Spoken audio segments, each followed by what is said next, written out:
Bismillahirrahmanirrahim. Pada suatu hari Rasulullah SAW ditemui oleh malaikat Jibril.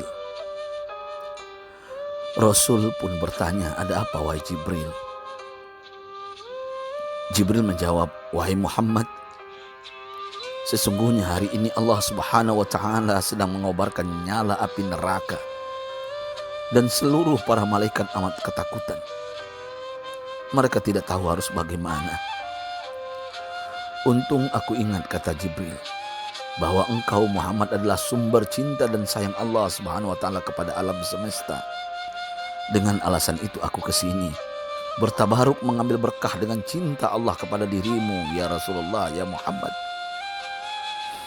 Rasulullah terdiam beberapa saat, kemudian bertanya lagi, "Wahai Jibril, ceritakan padaku bagaimana neraka itu sesungguhnya." Jibril menjawab, "Wahai Muhammad, neraka itu bagaikan lubang-lubang yang terdiri dari 7 tingkat. Jarak antara satu lubang dengan yang lain ialah perjalanan 70 tahun. Lubang paling bawah adalah lubang yang paling panas." Nabi SAW meneruskan pertanyaannya, "Lalu siapakah penghuni lubang-lubang neraka itu wahai Jibril? Sampaikan kepadaku Jibril." Jibril menjawab, "Lubang yang paling bawah diciptakan untuk orang-orang munafik. Lubang yang berikutnya untuk penyembah berhala. Lalu untuk penyembah bintang dan matahari." Jibril terus menerangkan penghuni tingkatan neraka hingga lubang yang kelima, tempat umat Yahudi, dan yang keenam dihuni oleh umat Nasrani. Setelah menjelaskan penghuni 6 tingkatan neraka, Jibril diam cukup lama. Rasulullah SAW penasaran dan bertanya kepada Jibril, "Wahai Jibril, siapakah penghuni neraka yang ketujuh?" Jibril diam saja tidak menjawab. Rasulullah SAW mengulangi pertanyaannya, tapi Jibril tetap diam. Rasulullah tambah penasaran dan mendesak Jibril agar dijawab pertanyaannya.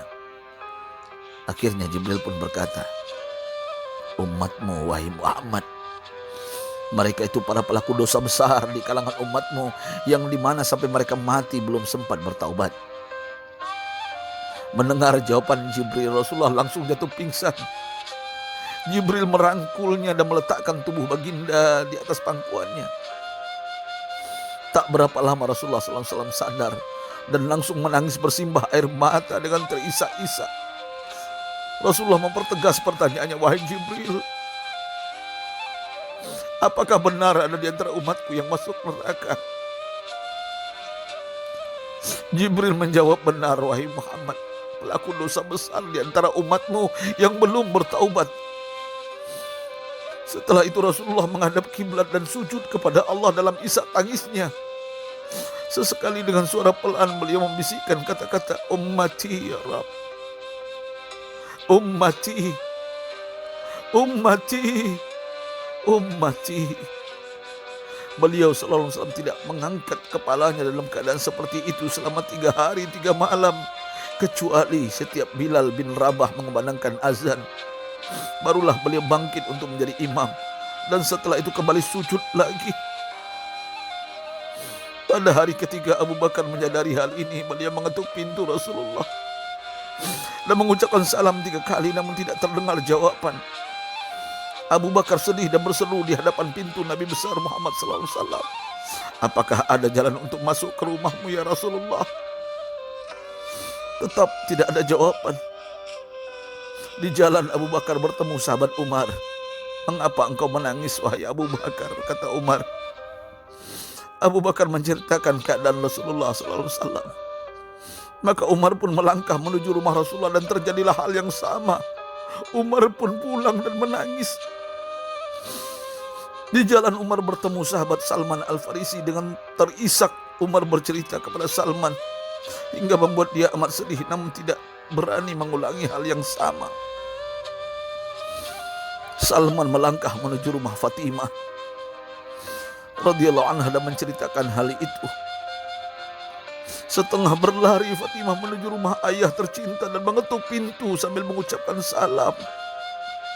Mendengar suara lembut putri tercinta, sejuklah dada Rasulullah. Beliau bangkit dari sujud dan membuka pintu. Alangkah terkejutnya Fatimah melihat Rasulullah, ayah tercinta, amat kurus dan pucat. Fatimah memeluknya lalu menangis. Wahai ayah, apa yang terjadi? Mengapa engkau amat sedih seperti ini? Rasulullah kembali menangis dan berkata dengan suara lirih, wahai Fatimah, belahan jiwaku, bagaimana mungkin aku tidak sedih sedangkan Jibril mengatakan akan ada kelak umatku yang akan masuk neraka. Subhanallah, betapa besar cinta Rasulullah kepada kita umatnya. Sahabatku, Rasulullah mencintai kita.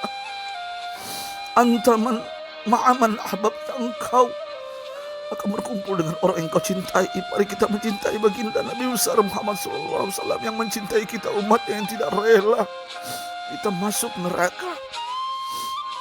Mari kita mencintai beliau dengan berselawat, Allahumma sholli ala Sayyidina Muhammad wa ala ahli Sayyidina Muhammad. Allahumma sholli wa sallim ala Sayyidina Muhammad karimil aba wal ummahat. Allahumma sholli ala Sayyidina Muhammad wa alihi wa sahbihi wa sallim. Sahabatku, sampaikan dan silakan share sahabatku di sosial media. Rasul mengajarkan kepada kita, man dalla ala khairin falau mislu ajri fa'ili. Siapa yang menunjukkan kepada kebaikan, maka dia akan mendapatkan pahala seperti orang yang mengerjakannya. Mudah-mudahan ini menjadi pahala jariah bagi kita. Saya Ustadz Oren. Assalamualaikum warahmatullahi wabarakatuh.